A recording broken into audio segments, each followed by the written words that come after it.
Well, renovictions continues to be a hot button issue in the city, but the public is being encouraged to have their say on an upcoming bylaw that aims to bring this controversial move to an end. We would like to see the councillors approve a strong renoviction bylaw. A renoviction refers to when landlords evict tenants under the guise of extensive renovations, only to re-rent the unit at a much higher rate with little to no changes. Public consultations on the new bylaw are underway across the city. On Saturday, another session was held at the Etobicoke Civic Center.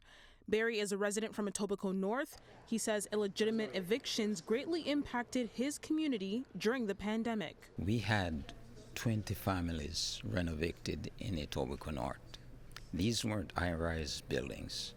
These were two low buildings, one floor, and it had a devastating impact on the families. Barry says he would like to see the new bylaw include a clause where landlords help families find a place close to where they're being moved from, as well as a tenant's right to return to their original unit. They should be able to move back to their building at rents that are at the same costs. Mike is another resident from Etobicoke. He also wants to see a tenant have the right to move back to their first unit and would also like the policy to include a rule where there is proper compensation for tenants who do move. If they're only going to give you 1 or 2 months rent, it's not worth it to move.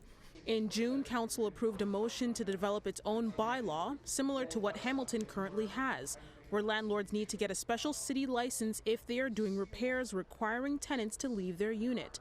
Ted Van Vliet with the City of Toronto says they've heard from residents in all parts of the city so far. We're interested now in exactly how to do these things, in the implementation of these things, and obviously the need for education to work with tenants, to work with landlords. City officials say nearly half of all households in Toronto live in rental housing, and while most landlords do not engage in such behavior, renovictions is becoming a troubling trend growing in the city.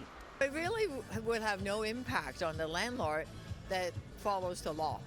It's those that want to skirt the law just because they want to make extra bucks. The feedback will be sent to the Housing and Planning Committee next month. If adopted by Council, the city hopes to have the new system running by fall of 2025. Tenants are going through a lot right now with the rents going up. Now, the next round of consultations is happening at the Scarborough Civic Center on Sunday. A citywide online session is actually taking place on Monday. Now, for residents that live in the downtown core, those consultations are actually happening next Friday. And another option that is available to all residents, an online survey, is available up until September 30th. In Etobicoke, Afua Baah, City News.